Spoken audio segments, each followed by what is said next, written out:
ಆತ್ಮೀಯ ಕೇಳುಗರಿಗೆ ನಿಮ್ಮ ರಮಾಶ್ರೀನ ಅಡಿಗೇರ್ ಮಾಡುವ ನಮಸ್ಕಾರಗಳು. ನೀವೀಗ ಮಾಂಗಲ್ಯ ಬಂಧನ ಧಾರಾವಾಹಿಯ 98ನೇ ಸಂಚಿಕೆಯನ್ನು ಕೇಳ್ತಾ ಇದ್ದೀರಾ. ಕಥೆ ಪ್ರಾರಂಭ ಮಾಡೋದಕ್ಕೂ ಮೊದಲು ಯಾರ್ಯಾರೇನು ಚಾನೆಲ್ನ ಸಬ್ಸ್ಕ್ರೈಬ್ ಮಾಡ್ಕೊಂಡಿಲ್ಲ ಅವರೆಲ್ಲ ದಯವಿಟ್ಟು ಚಾನೆಲ್ನ ಸಬ್ಸ್ಕ್ರೈಬ್ ಮಾಡ್ಕೊಳ್ಳಿ, ಕಥೆಯನ್ನ ಲೈಕ್ ಮಾಡಿ, ಶೇರ್ ಮಾಡಿ, ಪ್ರೋತ್ಸಾಹಿಸಿ. ಈಗ ಕಥೆಯ ಮುಂದಿನ ಭಾಗಕ್ಕೆ ಹೋಗೋಣ. ಗಂಗೆಯ ತಟದಲ್ಲಿ ನಿಂತು ಹರಿಯುತ್ತಿರುವ ಆ ಸಲಿಲೆಯನ್ನೇ ಕಣ್ಣು ತುಂಬಿಕೊಳ್ಳುತ್ತಿದ್ದ ಅನಿಲ. ಕಣ್ಣು ಹರಿವಿನ ಮೇಲಿದ್ದರೂ ಮನಸ್ಸು ಎಲ್ಲೆಲ್ಲೋ ಅಲಿಯುತ್ತಿತ್ತು. ಮನದ ಪಟದಲ್ಲಿ ಮೂಡಿದ್ದ ಅಂಜಲಿಯ ಚಿತ್ರ ನಿಟ್ಟುಸಿರನ್ನು ಹೊರತಳ್ಳುತ್ತಿತ್ತು. ಅಂಜಲಿಗೆ ಮದುವೆ ಅಂತಾದ್ರೆ ನನ್ನ ಮನಸ್ಸು ಯಾಕೆ ಸಂಕಟ ಪಡ್ತಿದೆ? ಅದ್ಯಾರೋ ನನ್ನ ಗುಂಡಿಗೆನೇ ಕಿತ್ತು ಹೊರಗಿಡೋ ಹಾಗನ್ನಿಸ್ತಾ ಇದೆ. ಯಾಕಿತ್ತಲ್ಲಣ? ಏನಿದೆ ಈ ಬೇಗುದಿ? ಹೃದಯ ಹಿಂಡ್ತಾ ಇರೋ ಈ ನೋವಿನ ಅರ್ಥ ಏನು? ಅವಳಿಗೂ ನನಗೂ ಇರೋ ಸಂಬಂಧವಾದ್ರೂ ಏನು? ನದಿಯ ದಡದಲ್ಲಿ ಕೈಕಟ್ಟಿ ಗಂಭೀರವಾಗಿ ಕಾಣುತ್ತಿದ್ದವನ ಎದೆಯಲ್ಲಿ ನಡೆಯುತ್ತಿದ್ದ ಕೋಲಾಹಲ ಎದುರು ನಿಂತವರಿಗೆ ಯಾರಿಗೂ ತಿಳಿಯುವಂತಿರಲಿಲ್ಲ. ಇವತ್ತಲ್ಲ ನಾಳೆ ಅವಳು ನಮ್ಮೂರಿಂದ, ಊರಿಂದ ಅಷ್ಟೇ ಏನು, ದೇಶಾನೇ ಬಿಟ್ಟು ಹೊರಟು ಹೋಗೋಳು. ಯಾವತ್ತಿದ್ರೂ ಅವಳಿಂದ ದೂರ ಇರಬೇಕಾದೋ ನಾನು ಎಂದು ಯೋಚಿಸಿದವನಿಗೆ ತನ್ನ ಜೀವವನ್ನೇ ಯಾರೋ ಹೊತ್ತೊಯ್ಯುತ್ತಿರುವ ಅನುಭವ ಅರಿವಿಲ್ಲದೆ ಕಣ್ಣು ತುಂಬಿ ಬಂದಿತ್ತು. ತನ್ನೊಳಗೆ ಆಗುತ್ತಿರುವ ಆ ತುಮುಲದ ಅರಿವಾದರೂ ಅದರ ಹೆಸರನ್ನು ತನ್ನೊಳಗೆ ಹೇಳಿಕೊಳ್ಳಲು ಹೆದರಿದನು. ಒಮ್ಮೆ ಸಿಂಧು, ಮತ್ತೊಮ್ಮೆ ಭಾರತಿ ಇಬ್ಬರ ಚಿತ್ರವೂ ಮಂದೊಳಗೆ ಮೂಡಿ ಮರೆಯಾಯಿತು. ತನ್ನೊಳಗಿನ ಭಾವ ಅವನಿಗೆ ಸರಿಯಾಗಿ ಅರಿಯದೇ ಹೋಯಿತು. ಸಿಂಧು ಎಂದಿದ್ದರೂ ತನ್ನ ಮಡದಿ ಎಂದು ಅರಿತಿದ್ದರೂ ಅವಳೆಡೆ ಈ ಪರಿಯಾಗಿ ವಾಲಲಿಲ್ಲ ನನ್ನ ಮನಸ್ಸು. ಅವಳ ಮದುವೆ ಬೇರೆಯವನ ಜೊತೆ ಎಂದಾಗ ಮನವೊಮ್ಮೆ ಬಿಕ್ಕಿದರೂ ಬಿಡುಗಡೆ ಸಣ್ಣ ನೆಮ್ಮದಿ ಕೂಡ ಅನುಭವಿಸಿತ್ತು. ಇನ್ನು ಭಾರತಿ ಮದುವೆ ಎಂದಾಗ ಯಾವ ಭಾವ ಕೂಡ ಉದಿಸಲಿಲ್ಲ. ಆದ್ರೆ ಈ ಹುಡುಗಿ, ನನ್ನ ಮನಸತ್ವಕ್ಕೆ ಹೊಂದಾಣಿಕೆ ಆಗದ ಹುಡುಗಿ ಅಂದ್ಕೊಂಡೋಳ ಮದುವೆ ಎಂಬ ಮೂರಕ್ಷರ ನನ್ನನ್ನ ಈ ಪರಿ ದುಃಖಕ್ಕೀಡು ಮಾಡ್ತಾ ಇದೆಯಲ್ಲ. ದೇವ್ರೇ, ಇದೆಂಥ ರೀತಿ? ಒಮ್ಮೆ ಸೋಜಿಗೆ ಪಡುತ್ತಾ, ಮತ್ತೊಮ್ಮೆ ದುಃಖಿಸುತ್ತಾ, ಮಗದೊಮ್ಮೆ ಪ್ರೀತಿಯ ಭಾವದಲ್ಲಿ ಸುಖಿಸುತ್ತಾ ಭಾವನೆಗಳ ಜೋಕಾಲಿಯಲ್ಲಿ ಜೀಕುತ್ತಿದ್ದ ಅನಿಲ. ಅತ್ತಿತ್ತ ಎತ್ತೆತ್ತಲೋ ಸುತ್ತಾಡಿದ ಮನಸ್ಸಿಗೆ ಅಂಜಲಿಯೇ ಕೊನೆಯ ನಿಲ್ದಾಣ ಎನಿಸಿಬಿಟ್ಟಿತ್ತು. ಯಾಕತ್ಗೆ, ಏನೋ ಬೇಜಾರಲ್ಲಿದ್ದೀರಾ? ಜಾನಕಿ ಭಾಮಾಳ ಬಳಿ ಬಂದು ಕುಳಿತಳು. ಜಾನು, ನೀನ್ ಯಾಕೆ ಬರೋಕ್ ಹೋದೆ? ಮೊದ್ಲೇ ಇಷ್ಟು ಕಠಿಣ ವ್ರತ ಮಾಡ್ತಾ ಇದೀಯ ನೀನು? ಅಲ್ಲೇ ರೂಮಲ್ಲೇ ಕೂರ್ಬಾರ್ದಾಗಿತ್ತಾ? ಒಂದು ಕೂಗ್ ಹಾಕಿದ್ರೆ ನಾನೇ ಬರ್ತಿದ್ದೆ.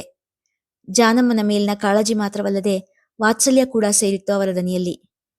ಅಯ್ಯೋ, ಅಂತ ಕಠಿಣ ವ್ರತ ಏನಲ್ಲ ಅತ್ತಿಗೆ. ಈ ಭೂಮಿಯೊಬ್ಳು ಒಂದಿದ್ರೆ 4 ಮಾಡಿ ಹೇಳ್ತಾಳೆ. ಇಂಥ ಎಷ್ಟೋ ವ್ರತಗಳನ್ನು ಮಾಡಾಗಿದೆ. ಆ ರಾಮಂದಯೆ ಏನೂ ಹೆಚ್ಚು ಕಮ್ಮಿ ಆಗದೆ ವ್ರತ ಮುಗಿದ್ರೆ ಸಾಕು ಎಂದರು. ಅತ್ತೆ ಇರ್ಬೇಕಿತ್ತು ಜಾನು. ನಿನಗೆ ನಿನ್ನ ಕಷ್ಟ ಕಾಲದಲ್ಲಿ ಕಣ್ಣೀರ್ ಹಾಕೋಕೆ ಅಂತನಾದ್ರೂ ಒಂದ್ ಮಾಡಲು ಬೇಕಿತ್ತು. ಅದ್ಕೆ 2ನೇ ತಾಯಿ ಅಂತಾರೆ. ಆದ್ರೆ ಆ ಮಡಲು ನಾನಾಗ್ಲಿಲ್ಲ ನಿಂಗೆ. ನಿನ್ ಕಣ್ಣೀರ್ ಒರ್ಸೋಕೆ ನನ್ ಸರ್ಗಿ ನಂಚಿರ್ಬೇಕಾಗಿತ್ತು. ಈಗ ಕ್ಷಮ್ಸು ಅಂತ ಕೇಳೋದು ಬಾಯಿ ಮಾತಾಗುತ್ತೆ. ಆದ್ರೂ ಕೇಳ್ಕೊಳ್ತೀನಿ, ನನಗೆ ಕ್ಷಮಿಸ್ಬಿಡು. ನಿನ್ನ ತವರಾಗಿ ನಾನಿರ್ಬೇಕಾಗಿತ್ತು ಎಂದವರ ಎದೆ ಇಂದೇಕೋ ಭಾವನೆಗಳ ಕಡಲಾಗಿತ್ತು.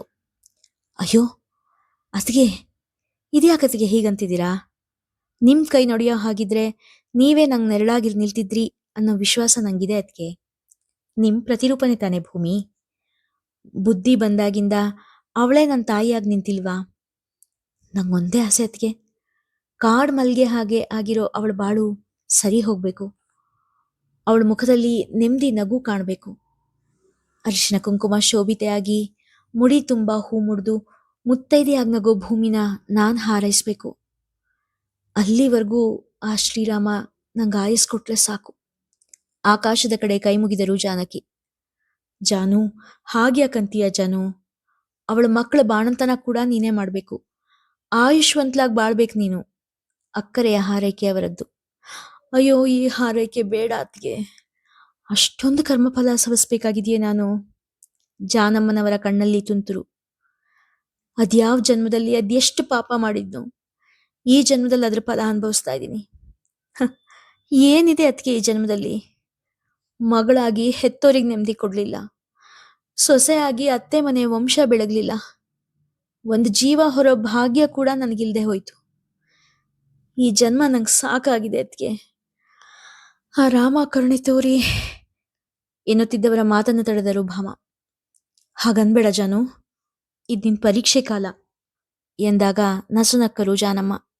"ಹ, ಮನುಷ್ಯನ ಸ್ವಭಾವನೇ ಇಷ್ಟತ್ಗೆ. ತನಗೆ ತನಗೆ ಬೇಕಾದವ್ರಿಗೆ ಕಷ್ಟ ಬಂದ್ರೆ ಪರೀಕ್ಷೆ ಕಾಲ ಅನ್ಕೊಳ್ಳೋದು, ಬೇರೆಯವ್ರಿಗಾದ್ರೆ ಕರ್ಮಫಲ ಅನ್ನೋದು" ಎಂದರು ನಗುತ್ತಾ. ಜಾನು, ನಂಗೆ ಈ ರೀತಿ ದೊಡ್ಡ ದೊಡ್ಡ ಮಾತುಗಳೆಲ್ಲ ಅರ್ಥ ಆಗಲ್ಲ ಕಣೆ.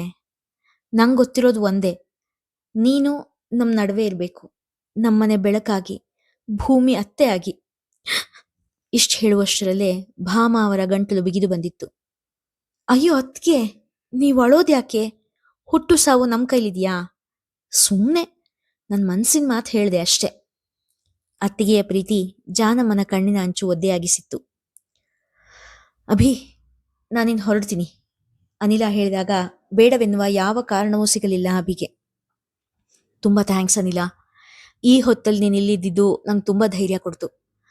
ಅಂಚು ಜೊತೆಗೆ ನೀನು ಇಲ್ಲಿಗೆ ಬಂದಿದ್ದು ಎನ್ನುತ್ತಾ ಅನಿಲ್ ನನ್ನು ತಬ್ಬಿದ. ಏ, ಇದಕ್ಕೆಲ್ಲ ಥ್ಯಾಂಕ್ಸ್ ಹೇಳ್ತಾರೆ ನಾವು? ಹಾಗೆ ಹೇಳಿದ್ರೆ ಅದು ನೀನು ನಮ್ಮ ಸ್ನೇಹಕ್ಕೆ ಮಾಡ್ತಿರೋ ಅವಮಾನ ಎಂದವನ ಬಳಿ ಬಂದ ಜೆ. ನಿಮ್ಮಿಬ್ಬರ ಸ್ನೇಹ ಕಂಡು ನಂಗೆ ತುಂಬ ಖುಷಿ ಆಗ್ತಿದೆ. ಎಲ್ರಿಗೂ ಇಂಥ ಗೆಳೆತನ ಸಿಗಲ್ಲ ಎಂದ. ನೀವು ಊರಿಗೆ ಬರೋದು ಯಾವಾಗ? ಅಲ್ಲಿ ಯಶೋದಜ್ಜಿ ಮತ್ತೆ ತಾತ ನಿಮ್ಮ ದಾರಿನೇ ನೋಡ್ತಾ ಇದ್ದಾರೆ. ಡಾಕ್ಟರ್ ಹತ್ರ ಕೇಳ್ಕೊಂಡು ಆದಷ್ಟು ಬೇಗ ಬರೋ ಯೋಚನೆ ಮಾಡಿ.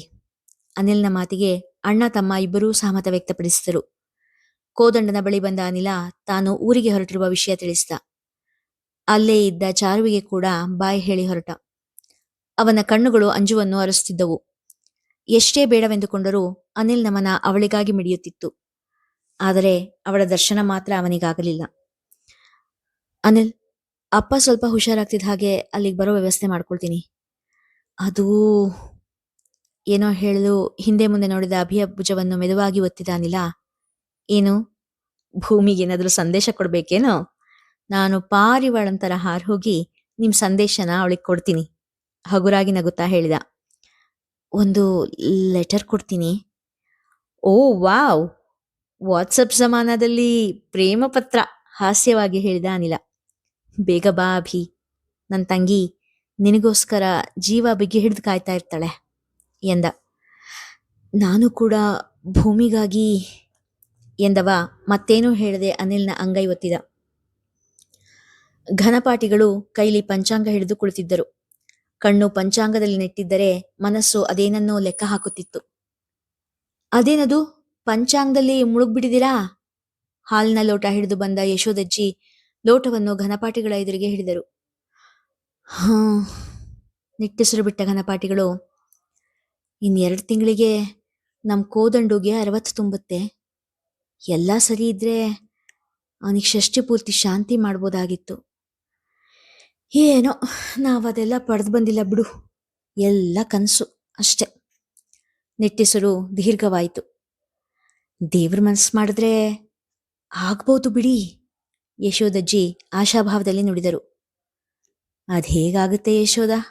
ದನಿಯಲ್ಲಿ ನಿರಾಸೆ ತಾಂಡವವಾಡುತ್ತಿತ್ತು. ಹೇಗೂ ಅಭಿ ಕೋದಂಡನ್ ಕರ್ಕೊಂಡು ಬರ್ತೀನಿ ಅಂತ ಹೇಳಿದಾನಲ್ಲ, ಅವನು 2 ತಿಂಗಳು ಒಳಗೆ ಕೋದಂಡನ್ ಕರ್ಕೊಂಬಂದ್ರೆ ಆ ನಿಮ್ ಕನಸು ಕೂಡ ನನ್ಸಾಗುತ್ತೆ. ನಾವು ನಮ್ಮ ಮಗನ್ ಷಷ್ಠಿ ಪೂರ್ತಿನ ಕಣ್ ತುಂಬ್ಕೊಳ್ಬೋದು. ವಯಸ್ಸಾದ ಕಣ್ಣುಗಳಲ್ಲಿ ಸಣ್ಣ ಕನಸು ಉಸಿರಾಡತೊಡಗಿತ್ತು. ಹಾಗಂತೀಯಾ? ಅವನ್ ಮದ್ವೆನ, ಸುಖ ಸಂಸಾರನ ನೋಡೋ ಅದೃಷ್ಟ ಅಂತೂ ನಾವು ಪಡೆದು ಬರಲಿಲ್ಲ. ನೋಡೋಣ, ಷಷ್ಠಿ ಪೂರ್ತಿ ಆದ್ರೂ ಎಂದವರು ಸುಮ್ಮನಾದರು ಘನಪಾಠಿಗಳು. ಕೋದಂಡು ಹೆಂಡತಿ ಹೆಂಗಿರ್ಬೋದು ಅಂತ ಅಲ್ಲ, ಸುಮ್ಮನೆ ಕುತೂಹಲ ಅಷ್ಟೆ ಎಂದ ಯಶೋದಜ್ಜಿ ಕ್ಷಣ ಬಿಟ್ಟು, ಸುಂದರವಾಗೇ ಇರಬೇಕು. ಕೋದಂಡ ಮೆಚ್ಚ ಮದುವೆ ಆಗಿದ್ದಾನೆ ಅಂದ್ರೆ ಅಂತ ಇಂಥ ಹುಡುಗಿನಂತೂ ಆಗಿರೋದಿಲ್ಲ. ದನಿಯಲ್ಲಿ ಕುತೂಹಲವಿತ್ತು. ಅವಳು ಇಲ್ಲಿಗೆ ಬರ್ಬೋದು ಅಂತೀಯಾ? ಅನುಮಾನದಿಂದ ಕೇಳಿದರು ಘನಪಾಠಿಗಳು. ಬರ್ದೇ ಇರ್ತಾಳಾ? ಇಷ್ಟು ವರ್ಷದ ಮೇಲೆ ಗಂಡ ತನ್ನ ಸ್ವಂತ ಊರಿಗೆ ಹೊರಟಾಗ ಅವಳಿಗೂ ಅವನ ಊರು ಮನೆ ನೋಡೋ ಆಸೆ ಇರೋದಿಲ್ವಾ? ಗಂಡನ ಹೆತ್ತೋರ್ ಬಗ್ಗೆ ತಿಳ್ಕೊಳ್ಳೋ ಮನ್ಸಿರೋದಿಲ್ವಾ? ಅವರ ಯೋಚನೆಗೆ ನಿಲುಕಿದ್ದನ್ನು ಹೇಳುತ್ತಿದ್ದರು. ಕೋದಂಡ ಮದುವೆ ಆಗಿರುವುದು ತಮ್ಮದೇ ಊರಿನ ಮಗಳಾದ ಮುಕ್ತ ಎನ್ನುವುದು ಆ ವೃದ್ಧ ದಂಪತಿಗಳಿಗೆ ಇನ್ನೂ ತಿಳಿದಿಲ್ಲ. ಏನೋ ಆ ಹೆಣ್ಣೆಂತೋಳೋ ಏನೋ. ಘನಪಾಠಿಗಳು ನಿಟ್ಟುಸಿರು ಬಿಟ್ಟು ಹೇಳಿದ್ರು. ಹಾಗೆಲ್ಲ ಹೆಣ್ಣು ಪಣ್ಣು ಅನ್ಬೇಡಿ ನೀವು. ಎಷ್ಟೇ ಆದ್ರೂ ಅವಳು ಕೋದಂಡನ ಹೆಂಡತಿ, ಈ ಮನೆ ಸೊಸೆ, ಈ ಮನೆಗೆ ವಂಶೋದ್ಧಾರಕನ ಹೆತ್ಕೊಟ್ಟೋಳು. ಯಶೋದಮ್ಮ ಆಗಲೇ ಸೊಸೆ ಪರ ನಿಂತಿದ್ದರು. ಅವಳನ್ನ ಸೊಸೆ ಅನ್ಕೊಂಡ್ರೆ ಜಾನುಗ್ ಅನ್ಯಾಯ ಮಾಡ್ದ ಹಾಗಲ್ವೇ ಯಶೋದ? ಬಾಯಿ ಮಾತಿಗೆ ಕೋದಂಡನ ಹೆಂಡತಿಯನ್ನು ಸೊಸೆ ಎಂದು ಒಪ್ಪಿಕೊಳ್ಳಲು ವಿರೋಧ ತೋರಿದರು. ಆದರೆ ಆ ವಿರೋಧದಲ್ಲಿ ಅಂತ ಬಲವೇನೂ ಇರಲಿಲ್ಲ. ಜಾನುಗ್ ಅನ್ಯಾಯ ಹೇಗಾಗುತ್ತೆ? ನಾವು ಒಪ್ಪಲಿ ಬಿಡ್ಲಿ, ಕೋದಂಡನ ಹೆಂಡತಿ ಈ ಮನೆ ಸೊಸೆ ತಾನೇ.